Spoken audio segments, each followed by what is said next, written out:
In today's video, I'm going to teach you Canva tutorial how to fade an image into a gradient background. First, head over to canva.com and make sure you're logged in so your work saves automatically. From the homepage, click on Templates, then choose Poster as your format. Go ahead and click Create Blank to open a fresh canvas. Click once on the blank canvas to activate it. In the top toolbar, click the background color icon, the little rainbow circle, and pick a color that will set the mood for your design. This will be the base your image fades into, so choose something that complements your photo. On the left side panel, click Uploads and select an image you want to use. Once it's on the canvas, click BG Remover in the toolbar to instantly remove the background. If you don't see this option, note that it may depend on your plan.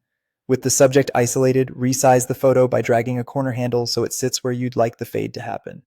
Next, click Elements in the sidebar. In the search bar, type Yellow Gradient Transparent and press Enter. Click See All under Graphics to view the full set. Choose a gradient you like, click it to add it to the canvas, and resize it. Position and stretch it so the softer edge overlaps the side of your photo you want to fade. The bigger you make it, the more gradual the blend will feel. While still in Elements, type Light in the search box and hit Enter. Choose a subtle light graphic, add it to the canvas, and resize it. Place it to enhance the glow where the photo meets the gradient. This helps soften the transition and adds depth.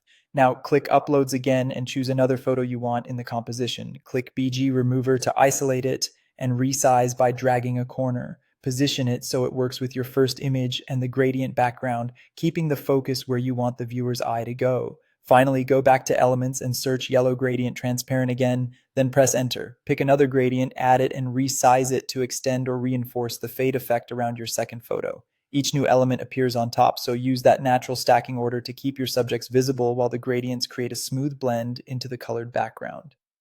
Take a moment to nudge and scale the gradients and images until the edges look soft and cohesive. When it all feels balanced, you're done. The image now fades seamlessly into your gradient background.